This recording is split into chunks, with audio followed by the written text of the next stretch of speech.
नमस्कार दोस्तों, आपका स्वागत है मेरे YouTube channel teaching exam academy में। देखिए, आज का हमारा टॉपिक जो रहने वाला है वो अधिगम के विकार, लर्निंग डिसेबिलिटीज।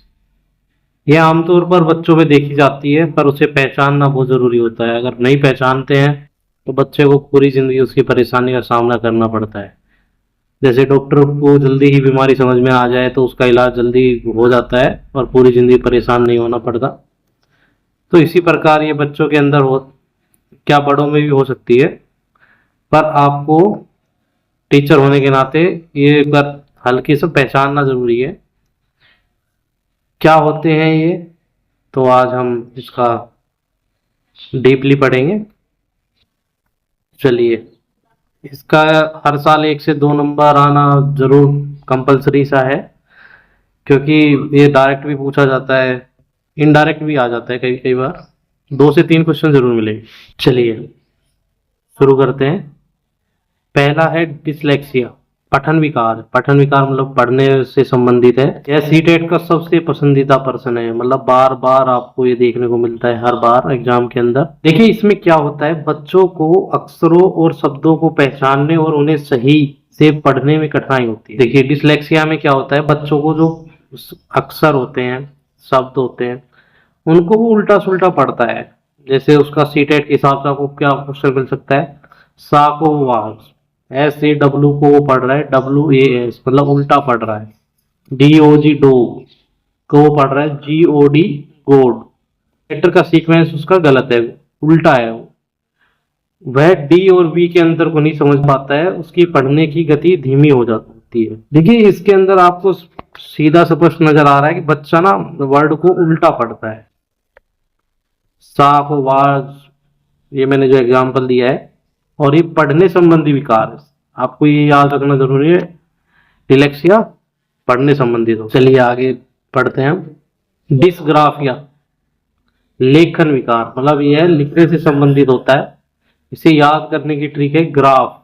इसमें देखो ग्राफ लिखा हुआ है, और ग्राफ हम कागज पर बनाते या लिखते हैं, तो ये लिखने से संबंधित है।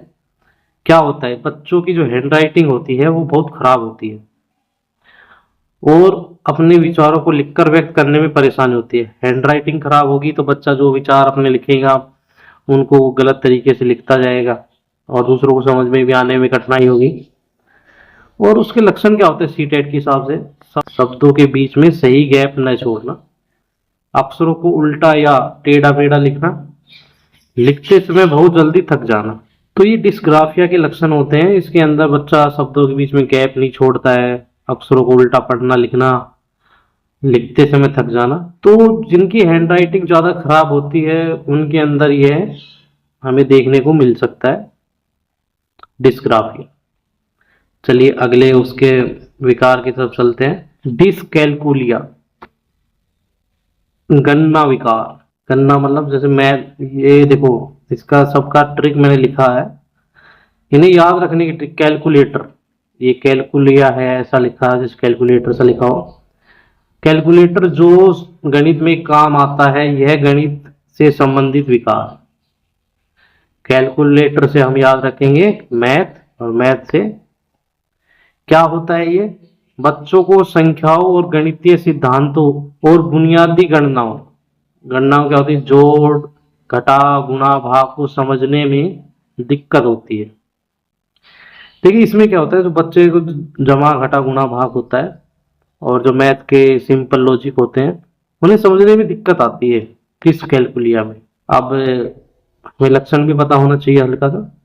तो सीटेट के हिसाब से लक्षण यह है कि छोटी गणनाओं में बार बार उंगलियों का इस्तेमाल करना।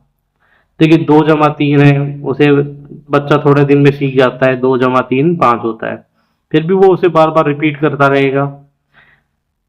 समय और दिशा देखने में परेशानी होना, ऐसे बच्चों को जिनमें ये डिसकैलकुलिया होता है वो बार बार समय और जो डायरेक्शन देखने में उन्हें बड़ी दिक्कत आती है। गणितीय चिन्हों मतलब सिंबलों को भ्रमित होना, देखिए वो इनमें परेशान होता है। जमा घटा गुना भाग के जो सिंबल होते हैं ना, कंफ्यूज रहता है कि जमा का है घटा का है। तो ये मैथ से संबंधित है डिसकैलकुलिया। और चलिए अगला पढ़ते हैं, डिस्प्रैक्सिया, कौशल विकार। यह शारीरिक समन्वय, मोटर स्किल से संबंधित विकार है। क्या होता है इसमें, बच्चे के दिमाग और मांसपेशियों के बीच में सही तालमेल नहीं बन पाता है। मसल्स, माइंड और मसल्स के बीच में जो कोऑर्डिनेट होता है वो अच्छे से काम नहीं कर पाता है। देखिए इसमें क्या लक्षण देखने को मिल सकते हैं बच्चे में। बच्चे को पेंसिल पकड़ने में परेशानी होगी, बार बार पेंसिल को गिराता हुआ, शर्ट के बटन बंद करने में, क्योंकि माइंड से और हमें वो सिग्नल देता है कि भाई ये बटन को ऐसे इसके अंदर डाल के बंद करना है। जूते के फीते, लेसिस बांधने में उसे कठिनाई होती है, बॉल को कैच करने में कठिनाई होती है, इसे डिस्प्रेक्सिया कहेंगे आप। और ये लक्षण वो देखेंगे आप, अगर बच्चे में ऐसा नजर आ रहा है तो हम उसे स्पेशल टीचर के पास भेज सकते हैं। चलिए अगला 5वां हम पढ़ते हैं। अफेजिया, डिस्फेजिया, भाषा विकार, मतलब भाषा से संबंधित होते हैं। यह बोलने और भाषा को समझने से संबंधित है। क्या होता है भाई इसमें, बच्चा अपने विचारों को बोलकर प्रकट नहीं कर पाता है और दूसरों की बोली गई बात को सही तरीके से समझ नहीं पाता। देखिए डिफेजिया के अंदर हमें देखने को मिलता है यह भाषा संबंधी विकार है। बोलने, अब भाषा है तो उसे बोलना भी आना चाहिए, और भाषा जब तक पूरी नहीं होती जब तक उसे समझा नहीं जाता। तो इसमें बच्चा ना तो अपने विचारों को बोल पा रहा है अच्छे से और ना दूसरों को समझ पा रहा है। ये है डिफेजिया, अफेजिया, डिफेजिया। चलिए इसका ADHD, इसका क्वेश्चन पिछली बार भी आया था जब मैंने एग्जाम दिया था, बार बार देखने को मिलता है ये भी। अटेंशन डिफिक्ट हाइपर एक्टिविटी डिसऑर्डर, अवधान कमी अति सक्रियता विकार। देखिए आपको पेपर में ये इतना बड़ा तो देखने को नहीं मिलेगा, लेकिन ADHD का मतलब आपको ध्यान रखना है। अवधान कमी अति सक्रियता विकार, मतलब उसके अंदर ध्यान की कमी होती है और बच्चा हाइपर एक्टिव होता है, मतलब रुकता नहीं है एक जगह, बार बार कुछ ना कुछ करता ही मिलेगा। क्या क्या लक्षण होते हैं, ध्यान केंद्रित नहीं कर पाना, बहुत ज्यादा चंचल स्वभाव का होना। अब बच्चा अपना ध्यान केंद्रित नहीं कर पाएगा तो वो एक जगह रुकेगा नहीं, और बहुत ज्यादा चंचल होता है। लक्षण क्या होगा, एक जगह टिक करना बैठना, बहुत जल्दी ध्यान भटक जाना, डिस्ट्रैक्ट रहता है बच्चा जल्दी से, और अपनी बारी का इंतजार न करना, बिना सोचे समझे प्रतिक्रिया देना। देखिए यदि बच्चा हाइपर एक्टिव है तो वो अपनी बारी का इंतजार नहीं करता, वो जल्दी चाहता है कि मैं मेरा नंबर आए, बिना सोचे समझे प्रतिक्रिया करता रहेगा। ADHD के लक्षण को आपको याद रखना है। चलिए इसमें मैंने आपको कुछ बिंदु भी बताए हैं जो की नोट्स होते हैं। समावेशी शिक्षा, देखिए मैं आगे इसकी वीडियो बनाऊंगा। सीटेट के अनुसार इन बच्चों को सामान्य बच्चों से अलग नहीं करना है, इन्हें नियमित विद्यालय में सही सुविधाओं और अतिरिक्त सहायता के साथ पढ़ाना है। देखिए समावेशी शिक्षा जो हमारी चल रही है उसके अंतर्गत ये है कि इन बच्चों में, अगर बच्चों में ये गुण नजर आते हैं हमें, तो उन्हें ऐसा नहीं है कि अलग से स्कूल में भेज दिया, उन्हें जो नॉर्मल बच्चे पढ़ते हैं उन्हीं के साथ ही क्लास में रखना है। बस उन्हें थोड़ी सी अतिरिक्त सुविधाएं दे सकते हैं। मान लीजिए कोई बच्चा फिजिकली हैंडीकैप है तो वो अपने बैसाखी या अपना जो सामान है वो साथ रख सकता है। किसी को देखने में थोड़ी दिक्कत है तो उसे क्लास के समय जैसे आगे बैठा दिया, सुनने में कुछ दिक्कत है तो समावेशी शिक्षा के अंतर्गत ये बातें आती है।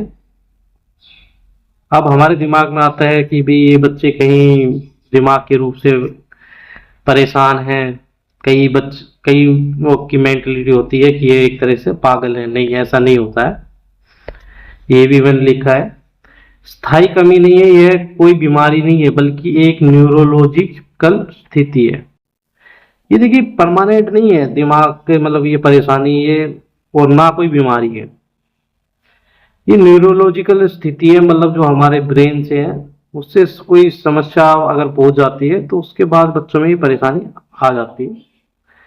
सही शिक्षण विधियों, टीचिंग मेथड को अपनाकर बच्चों को सिखाया जा सकता है।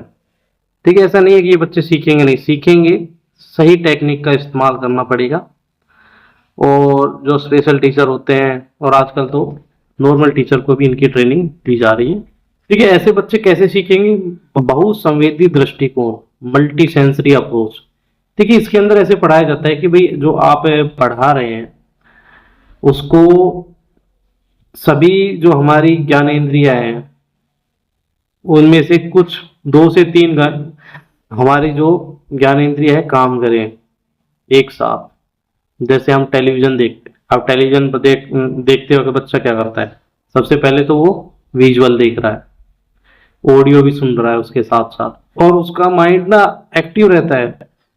किस वजह से? क्योंकि वो दोनों चीजें एक साथ कर रहा है, सुन रहा है और देख रहा है।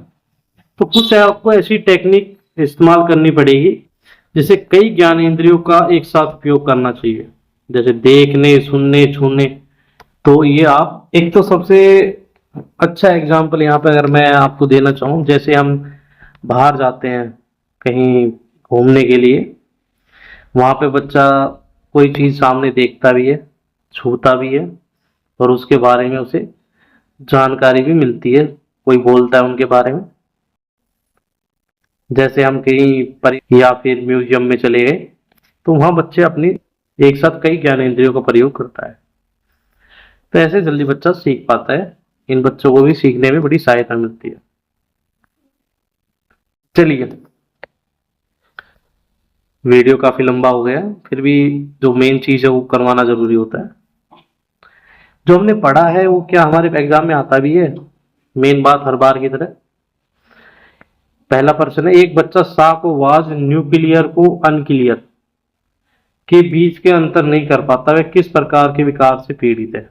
देखिए, मैंने पहले ही बताया था आपको, एस ए डब्ल्यू को वो डब्ल्यू ए एस पढ़ रहा है, न्यूक्लियर क्लियर तो ठीक पढ़ रहा है, लेकिन एन को उसने यू बना दिया है और यू को उसने एन बना दिया है, वो अंतर नहीं कर पा रहा है।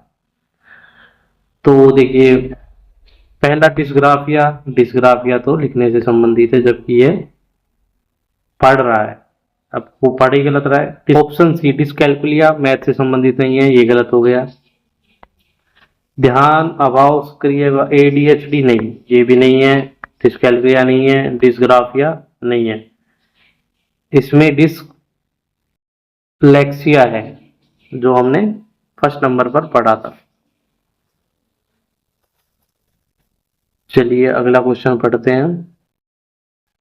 गति समन्वय फाइन मोटर स्किल में अधिगम अक्षमता क्या कहलाता है? जैसे पेंसिल पकड़ना, शर्ट के बटन बंद करना, या सुई में धागा डालना। देखिए, ये सब हमें कब देखने को मिलता है? ढंग के हिसाब से हमें इसको सोल्व करना चाहिए। डिस्कैल्कुलिया मैथ से संबंधित होता है, ये गलत है। डिसलेक्सिया जो अभी ऊपर पढ़ा था सा वाज वाला, नहीं ये भी नहीं है। अफेजा, अफेजा होता है बोलने से संबंधित, ये बोलने वाला नहीं है। तो डिसएक्सप्रिया, सी ऑप्शन इसमें सही है। सी ऑप्शन हमारा इसके अंदर सही है, क्योंकि ये इसके अंतर्गत ही बच्चा माइंड और मसल्स का कोऑर्डिनेशन कर पाता है। क्वेश्चन नंबर 3, एक छात्र गणितीय संक्रियाओं मैथमेटिकल ऑपरेशन संख्याओं और चिन्हों को समझने में लगातार परेशानी हो रही है, कौन सा अधिगम विकार है? अब भाई मैथ की बात आ रही है तो मैथ का वाला ढूंढेंगे हम। डिस्ग्राफिया, डिस्ग्राफिया वो होता है जिसके अंदर बच्चे को प्रॉब्लम आती है लिखने में, लेकिन यहाँ मैथ की संबंधित बात हो रही है, तो ये पहला ऑप्शन गलत हो गया है। अगला ऑप्शन डिस्कैल्कुलिया, ये मैथ से संबंधित है, तो इसे हम अभी नहीं देखते, आगे बढ़ते हैं। हर ऑप्शन को देखना आपके लिए जरूरी है। डिसलेक्सिया ये गलत है, क्योंकि इसके अंदर वो सा और वाज को पढ़ता है। डिफेजिया बोलने संबंधित ऐसा कुछ नहीं है, तो सेकंड ऑप्शन हमारा बी ठीक है, डिसकैल्कुलिया, क्योंकि मैथ से संबंधित है। क्वेश्चन नंबर 4, लिखने में कठिनाई होना, खराब लिखावट, अक्षरों व शब्दों के बीच असमान अंतर छोड़ना किस विकार का लक्षण है? देखिए, इसका जो पहला ये हमारा डिस्ग्राफिया वो सही ऑप्शन है, क्योंकि इसके अंदर बच्चों की लिखाई बड़ी खराब होती है और वो शब्दों में गैप और ऐसे ही एक्स्ट्रा या कम छोड़ता रहता है। डिसलेक्सिया आपको पता ही है, सा आवाज वाला है। डिस्कैल्कुलिया मैथ से संबंधित है। ADHD hyper active. अब क्वेश्चन नंबर 5, भाषा को समझने और अपने विचारों को बोलकर व्यक्त करने में कठिनाई होने को क्या कहा जाता है? डिस्ग्राफिया नहीं, ये तो पहले ही गलत है, क्योंकि लिखने से संबंधित है ये। डिस्कैलकुलिया मैथ से डिसलेक्सिया हमारा वैसे गलत हो गया, क्योंकि डिसलेक्सिया होता है सा आवाज वाला जो बच्चा उल्टा सुल्टा पढ़ता है। अब डिसफेज जाइए, भाषा और बोलने से संबंधित है, तो इसका ऑप्शन डी हमारा राइट हुआ। चलिए आगे। Please like share and subscribe my channel. दोस्तों, ऐसा करने से थोड़ा हौसला बढ़ता है और वीडियोस पर लाइक आते हैं, और जिससे आगे वीडियो बनाने में मोटिवेशनल मिलता है। देखिए, मैं भी सोच रहा हूँ जल्दी से ये सीडीपी का जल्दी से कंप्लीट हो जाएगा, तो आप लोगों के लिए फायदेमंद होगा, और फिर लाइव आके सब लोग सबका जो होता है क्वेश्चन आंसर उसके जवाब दिए जाएंगे। चलिए नेक्स्ट वीडियो में मिलते हैं आपसे।